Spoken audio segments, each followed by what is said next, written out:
Hello, everybody, and welcome to another episode of This Week in Football. Today, we'll be going through the first round of the NFL playoffs as the wild card rounds have just concluded.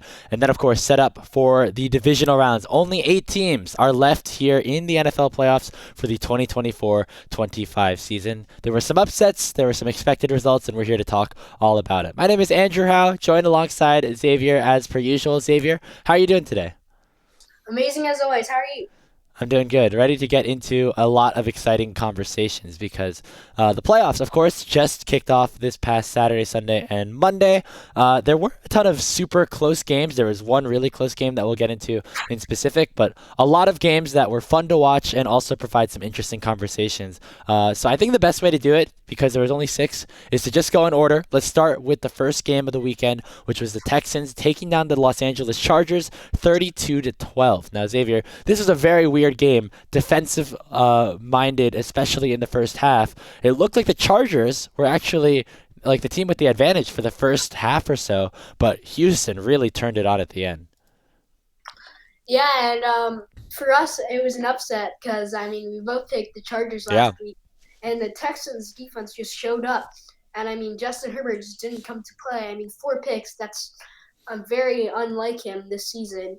And shout out to the Texans for beating them when maybe a lot of people thought the Chargers would win. Yeah, a lot of people were doubting Houston. They came into the end of the season not looking so well. They lost to the Ravens and then the Chiefs, and then they finally won their last game of the year. But it was a game where not a lot of people were really caring. A lot of their starters were subbed out after the first drive or something. But the defense specifically really came to play for them. They had a couple of They had 4 interceptions. They had some really interesting plays, like after the Chargers scored the touchdown in the fourth quarter and they had the blocked punt or the blocked kick, and then they ran it all the way back for 2 points. That was a really big momentum shift as well. And overall, I think just everyone really came to play on that defensive end. Derek Stingley had 2 picks as well, one of them going for 54 yards back. And have to say it again, Justin Herbert now is 0-2 in his playoff career. This last game just really didn't work out for him. Yeah, and definitely. The Chargers were looking really hopeful going into the playoffs just because everyone thought they're like a really good team. And, people definitely thought of the Texans as underdogs. And also, how about the Texans defense also getting those sacks? And, of course, Will Anderson with 1.5 sacks and Mario Edwards Jr. with 1.5 sacks. So. Yeah, definitely. Nico Collins came to play after he had maybe a bit of a slower last couple of weeks. What do you think about the Chargers? This was kind of a surprise to see them do this well this year in the first year with Coach Harbaugh. What do they need to fix going into next year in order to have this not happen again? Well, they definitely, of course, they definitely need, I think, more weapons surrounding Justin Herbert just because, of course, Ladd McConkey had a great game, but that didn't lead them to a win because sometimes there's just a ton of forced throws by Justin Herbert, and that led to 4 picks. And, it's basically only Ladd McConkey that he has to throw to. And I thought the defense was playing really good this season. Of course, they left 32 points, but a lot of them were from defense, so you can't Yeah. really do about that. Yeah, I agree with you on the weapons portion. Ladd McConkey's been awesome this year. He was only a second-round pick, but still, as a rookie with 197 yards in a playoff game, really, really impressive stuff. It's about everybody else on the offense for them. J.K. Dobbins didn't really have much going. He had a really good start to the season, but after some injuries slowed him down. Didn't have too much in the run game for L.A. And then Will Dissly and Quentin Johnson both resulted in some of those interceptions happening. Quentin Johnson, 5 targets, 0 catches. The drops have been a problem all year for him. And Dissly had that really notable one where it bounced off of his hands and into Derek Stingley, I believe, for an interception. So, the Chargers, I think they have a good core with Justin Herbert and their defense. The offensive line is also generally pretty solid. But I agree with you on needing more weapons around Justin Herbert. So I think we'll talk about the Texans a little bit more when we get into the preview for next week's games. So let's move on to the next game that happened in the AFC. The Baltimore Ravens taking on the Pittsburgh Steelers in an AFC North showdown. The Ravens winning 28-14. Well, of course, the Ravens came out to a blazing start, so it looked like it was in their command. And of course, Lamar's gonna have running, and Derrick Henry came to play and had an amazing game. I mean, it's really tough on the read option when Lamar pulls the ball or Derrick Henry runs right up the gut. And that happened on one play, which Lamar basically like juked out the whole entire defense on the read option. Derrick Henry ran for a touchdown, and the Steelers, well, they only put up 14 points, and I mean the Ravens' offense just way too powerful for the Steelers' defense. Yeah, the first half for Baltimore was so impressive, both on the defensive end and on the offensive end. In terms of offense, you of course have to start with Lamar Jackson. Honestly, going for QB rushes and designed runs way more often than even him going to look to pass. The run game.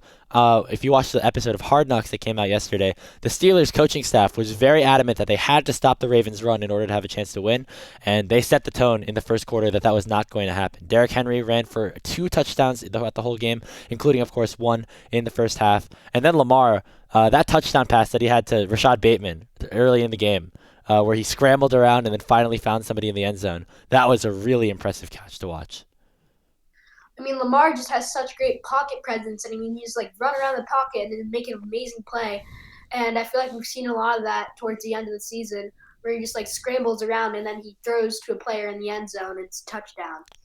Yeah, definitely. Now, for the Steelers, it feels like they scored 14 points. They scored 2 touchdowns, but it felt like a lot of it was kind of in garbage time when they already knew that they were down really far behind.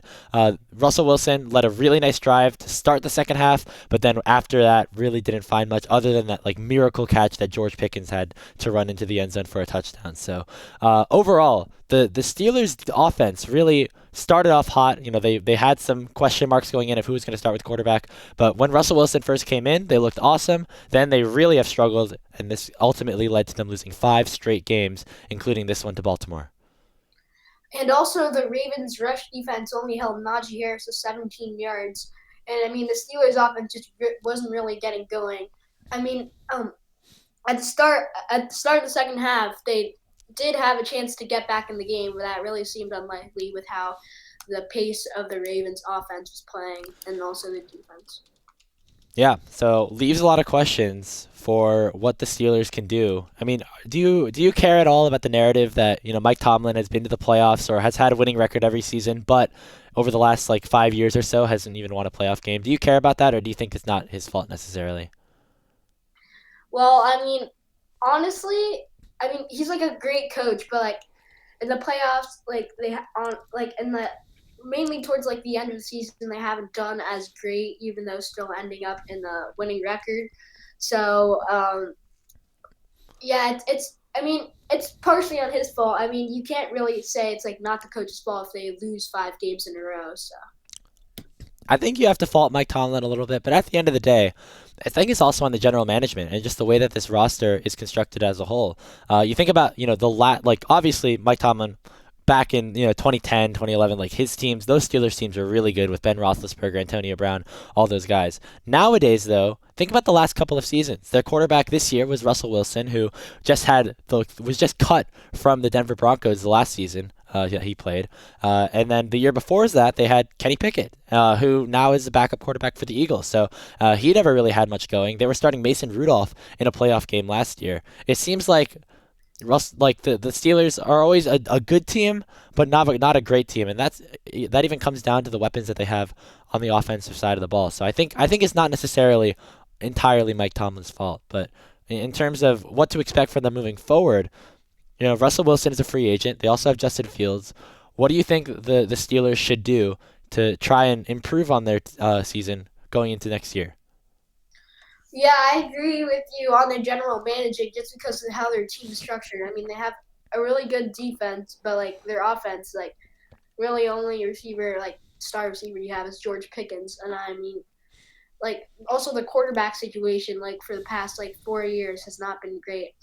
And with Russell Wilson in free agency, I don't know if they're gonna sign him back. I feel like Fields might go. They could like um, do like a trade for a quarterback, but I mean if I were them, I'd try to reach out for like a really like decent like knowing he's gonna be great quarterback. So like you actually have a chance of winning a playoff game again.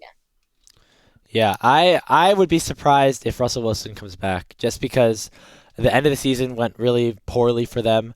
I'm curious to see what happens for him in the future, but uh, I'd be very surprised to see him moving forward. In terms of Justin Fields, though, I think that he's actually a good candidate to get traded potentially, because there's a lot of teams that are in pretty decent need of quarterbacks that not and there's not a lot of quarterbacks in this draft specifically. You think of a team like the New York Giants, who are going to be picking third. If Cam Ward and Shadur Sanders go 1-2, the Giants are going to be kind of without a quarterback going into this next season. And so both them, you could look at a team like Las Vegas, even New Orleans. I don't know exactly what's going to be happening with Derek Carr, or even the Colts. Anthony Richardson was had some good moments at the end of the year, but has a lot of question marks. I think that Justin Fields gets traded to one of those teams.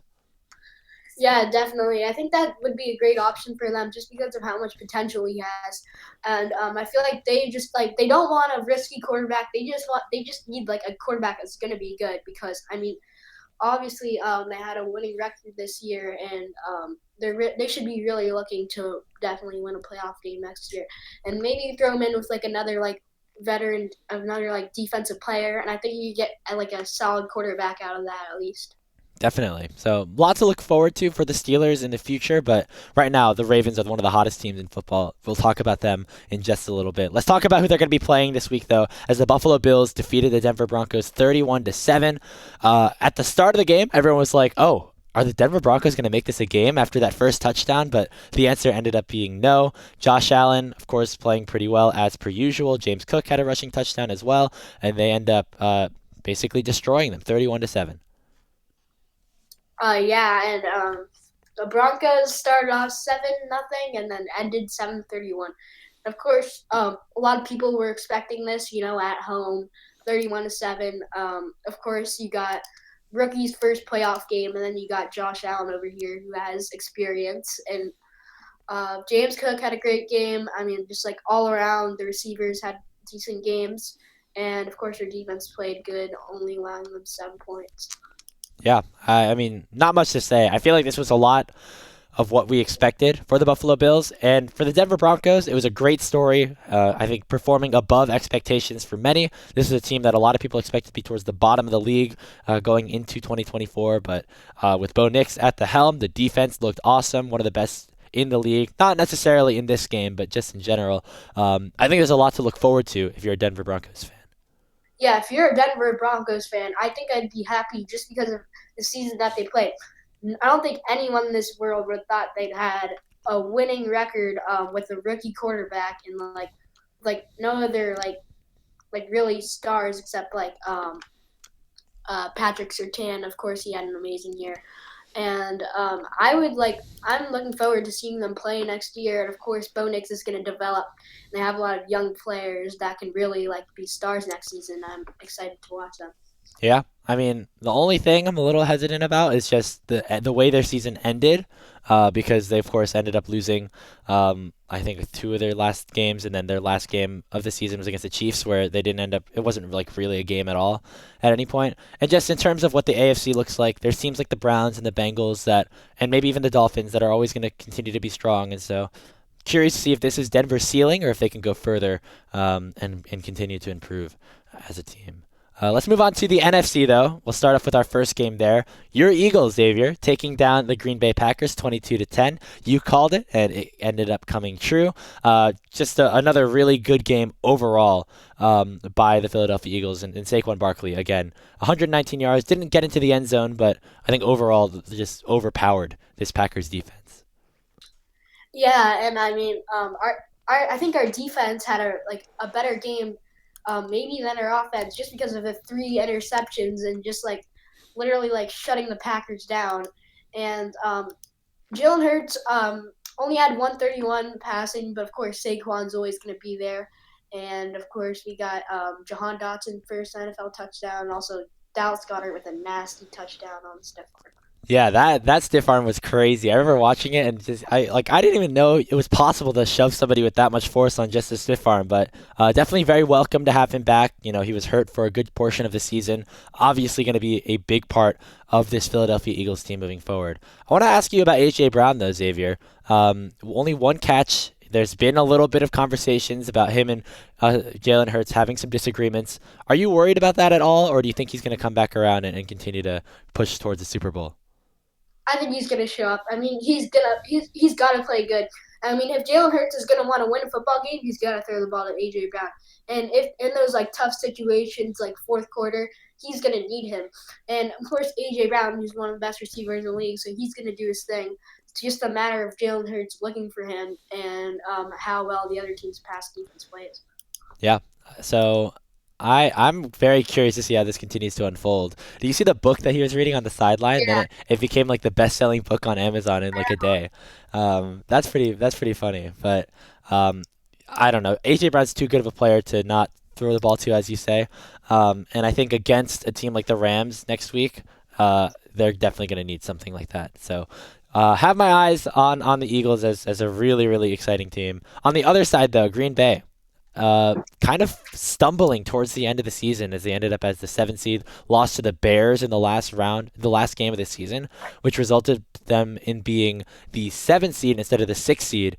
And we saw how the sixth seed did as we talk about that game next. But what are your thoughts overall with the Green Bay Packers? Jordan Love, 3 interceptions, no touchdowns.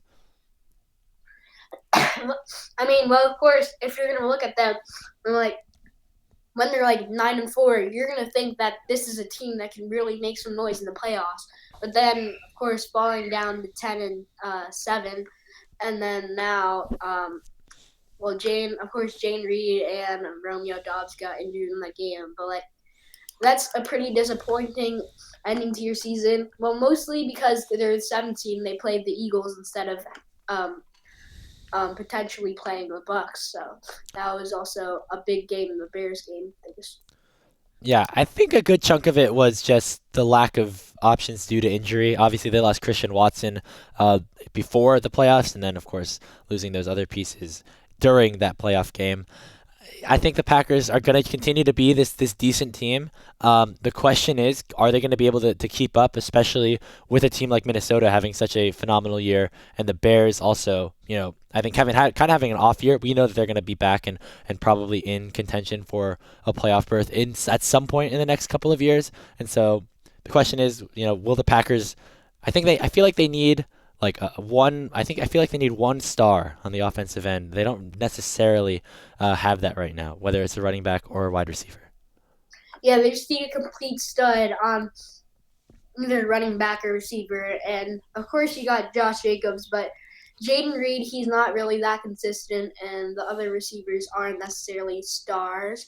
So they definitely need to get someone that could really like be a star for them, and so they can make some noise in the playoffs next year. Yeah, and if anyone ends up becoming that on that team, I'd be very excited to watch. And so either someone needs to step up or they need to find another piece somewhere. Let's move on to the Sunday night football game between the Washington Commanders and the Tampa Bay Buccaneers. By far the most exciting, closest game of the wild card weekend. Washington goes into Tampa and wins again in a thriller overtime victory, getting their revenge from week number one, 23-20, a kick from Zane Gonzalez, ending the game in OT. That was a really fun football game to watch, Xavier. Yeah, that was such a fun game to watch. And of course, you got Baker playing like so hard, and but then you just got Jane Daniels on the other side, the rookie, who's just been a complete stud this year. And of course, like you got Terry McLaurin having a great game, and then you also got it's just like a amazing performance, vintage Jane Daniels performance, and it happened to be in the playoffs. So the fact that he can like play so well under that pressure, that just proves a lot. Yeah, we talk a lot about this quarterback can't perform under the lights when it matters most.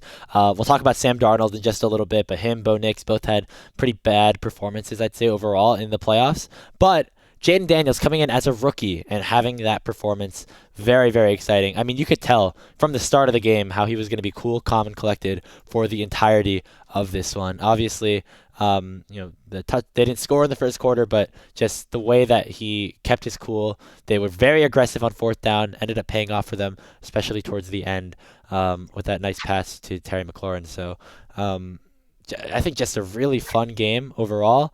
I'm really excited to watch this Washington team go forward. I think they're going to have maybe even a fighting chance against the Lions, but we'll talk about that in a little bit. On the Buccaneers side, it seemed like they were the ones who potentially were pacing this game.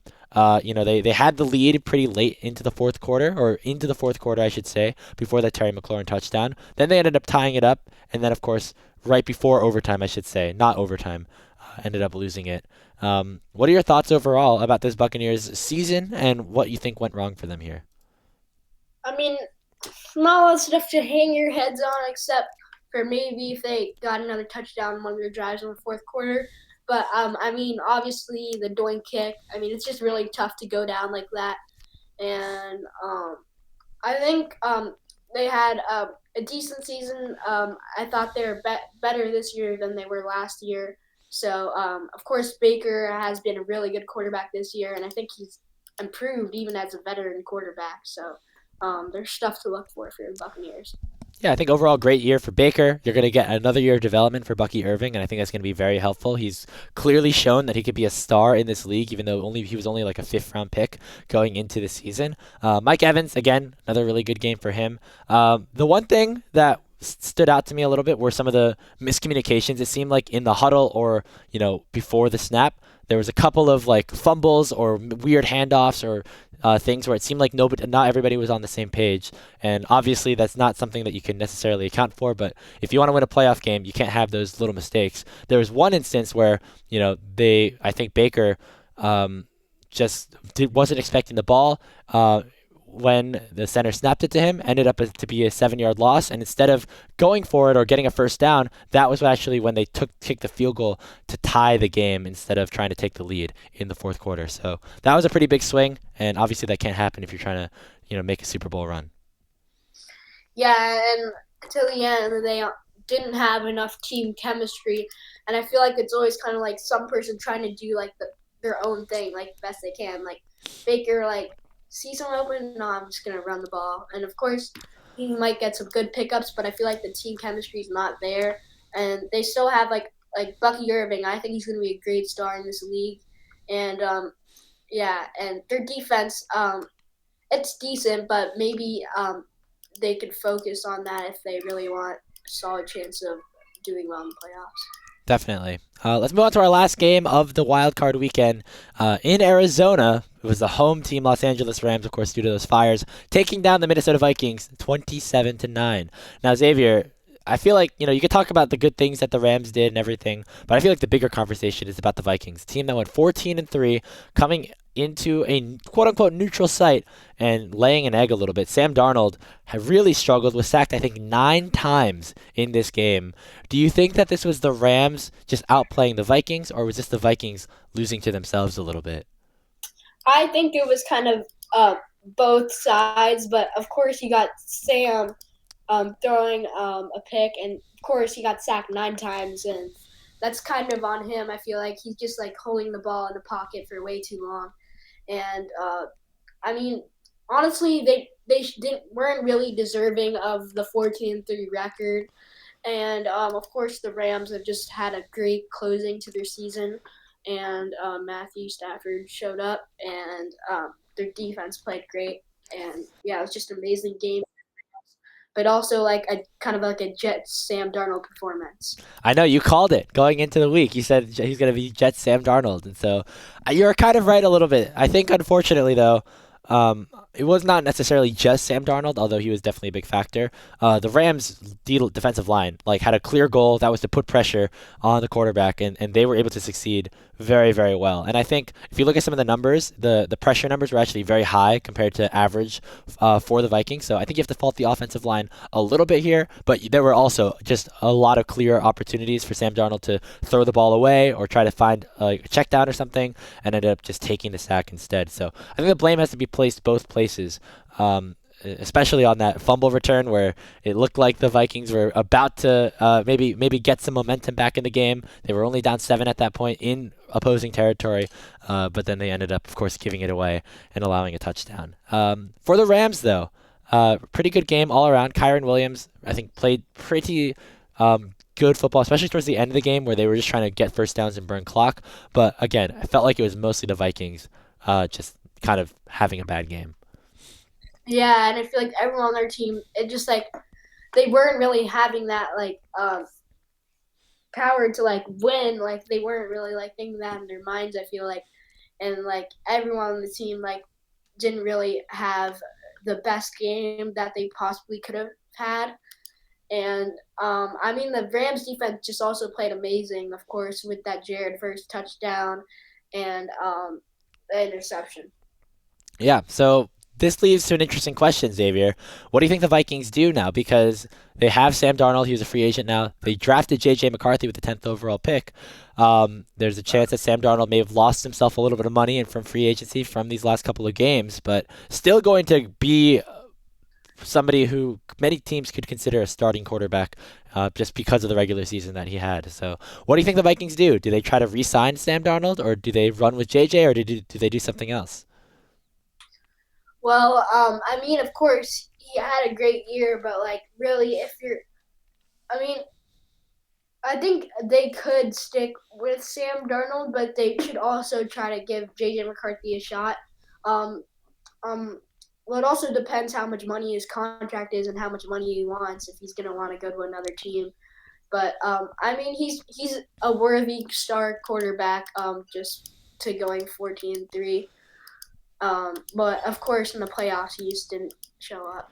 Yeah, I think it's pretty clear that Sam Darnold was very good because of the pieces that were around him, right? Jordan Addison, Justin Jefferson, even Aaron Jones to the start of the year played really well.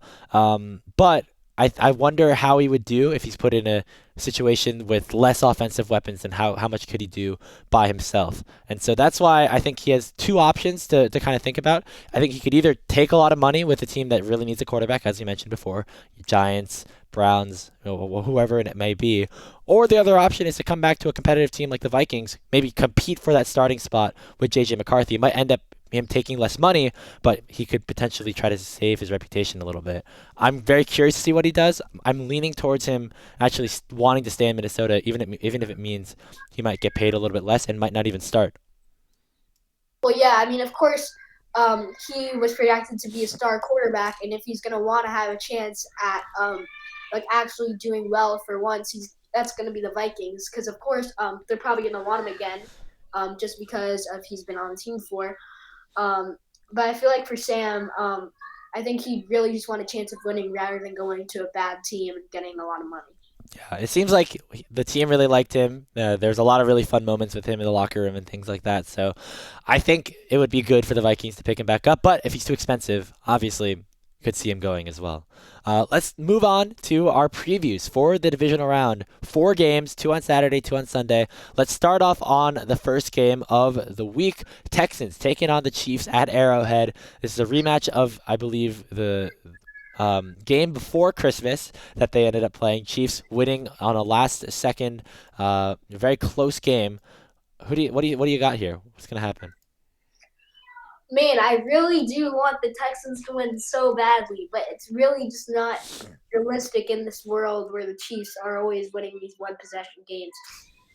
And even after the 32-12 win, I just think Patrick, I, it's like really like tough because you could see either way just because of the Texans' momentum, or you're just thinking like, oh, the Chiefs are the best team. But I just think the Chiefs are gonna pull through. I mean, I really do want this Texans team, young team, to win, but it's realistically not gonna happen. So, Yeah. yeah. I think I think you have to pick the Chiefs. Although I do think it's gonna be close. I know we were expecting the Chargers to beat the Texans, but they showed up really well. I think it's gonna be a pretty low scoring game between these two teams. But I do think the Chiefs do end up coming out on top. What's your score prediction? My score prediction, I also think it's gonna be close too. I think it's gonna be 24-21 Chiefs. Okay, I got 20-14 Kansas City. I think Travis Kelce's going to have a touchdown late in the game. He hasn't done too much towards the back half of the season. I think he's going to come to play here in the postseason after a week off. Okay, Yeah. let's move on to the Commanders taking on the Lions. This one I think is going to be pretty interesting. Two high power offenses with questionable defenses. What do you think about how the Lions are going to be able to perform against Jaden Daniels and the Commanders? Well, I mean, you just got the Lions offense. I mean, it's really too powerful for the Commanders D. Um, it's really just going to be an offensive battle. So I think it's going to be pretty high scoring with both defenses. Not the best. I do think the Commanders defense might have the edge, but of course it's just the Lions offense. So I think they're going to put up, in the end, they're going to put up more points than the Commanders do. So big news, I think, was revealed yesterday that David Montgomery is confirmed to be coming back for this game as well. So you finally get Knuckles to be paired alongside Sonic as per usual. I think the Lions might have been missing that a little bit, although Jahmyr Gibbs has just been incredible, especially in those last couple of weeks of the year. But I think overall, Detroit still has just all those offensive weapons. If I find it so hard to predict against them, even though I'm kind of rooting for the Commanders because I think they're such a fun story. I think I have them winning this one. It's going to be high scoring, but not particularly close. My final score, 37-24. Yeah, my final score is going to be 42-31. Okay. Let's move on to the Rams and the Eagles. Of course, this is your team, Xavier. And I don't know. Did you say you might be going to this game, or what's the status? Um, Or you're not sure yet? I'm not sure. Okay. Well, it's still going to be a fun one though. What are your thoughts overall about how the Rams looked and how they could fare against Philadelphia? I mean, their only chance is really if they're like their offense has a really good game and if their defense also plays well. And I mean, their offense is proven to be very strong, especially towards the end of the season. So I think they could make some noise in this game, but I still got the Eagles. I think I like the Eagles as well. They only scored 22 points against the Packers, which is maybe a little bit of a question mark, but I think overall they just played a really sound football game. It seemed like they were very content with just scoring that much. And on the other side, I really think the Vikings kind of put themselves in a big hole, and it wasn't a ton of the Rams doing that great of stuff. So I think this battle between quarterbacks is going to be great. Jalen Hurts against Matt Stafford, but I'll have the Eagles winning this one. What's your final score prediction? 31-20. 31-20. Okay. I'm going to say 24-17. I think it'll be a little bit close, but Philly will win by a touchdown at the very end. And this brings us to our last game, which might be the most exciting game of the entire year so far, Xavier. For a spot in the AFC Championship game, it's Lamar Jackson and the Baltimore Ravens going up to Buffalo to play the Bills and Josh Allen. Oh man, what a fun one.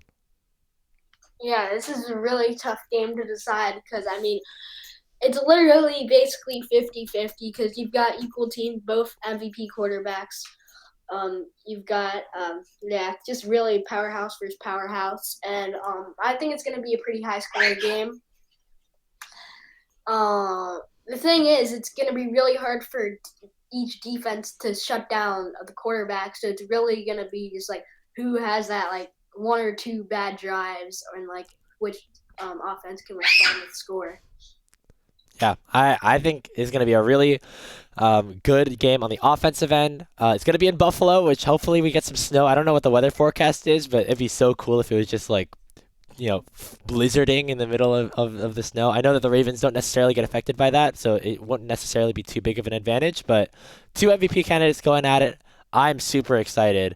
Who do you have winning this game? I It's really just a toss up right here. I mean, like it's really hard to decide because like no defense is really gonna realistically like completely shut down like Josh Allen or shut down Lamar. But I'm gonna take the Ravens here. I just think this just because Derrick Henry, I mean, the Bills defense. I mean, you also got James Cook on the Bills side, but I mean, it's not like he has that much force like Derrick Henry. Of course, Josh Allen can run, but I think the Ravens defense is a bit better than the Bills. So in the end, I of course I think this is gonna be a close game, but I'm taking the Ravens. Yeah, And it's gonna be really close, I think. yeah, my score prediction. I think it's gonna be pretty high scoring. I think it's gonna be a one possession game. I'm gonna say 38-34 Ravens. Wow, that would be a classic if that ends up being the final score. Oh man, I mean the Ravens beat the Bills in the regular season, so that's something that we have to keep in mind, I believe. But the last time that these two quarterbacks played in the playoffs was in 2021 when the Ravens and Lamar Jackson really put up a dud. The Bills won 17-3, a pick six ended the game back then, and I think it might go a similar way this time around. Not necessarily that I'm doubting Lamar, but I think that this is Josh Allen's moment. He's in a really good position. He looked like the prime MVP candidate for a while. I think he is hearing all these conversations and he wants to prove himself here. So I'll have him and the Buffalo Bills winning this one in another close game, 30-27 final score. So that's the one game that we disagree on, but I think it makes sense because it's the closest one. Yeah, I it's really mean, just a toss up. this has to be the game you're most excited for, right? Yeah. Well, if yeah, Well, the Eagles, of course, but in terms of being like a non-bias potentially. yeah, in terms of being non-biased, yeah, definitely this game. All right. Well, that's it for this episode of This Week in Football. A lot that we covered, a lot to look forward to as well, Xavier. What do you have to say at the end of the show? Peace. Peace, everyone. We'll see you for the AFC Championship round.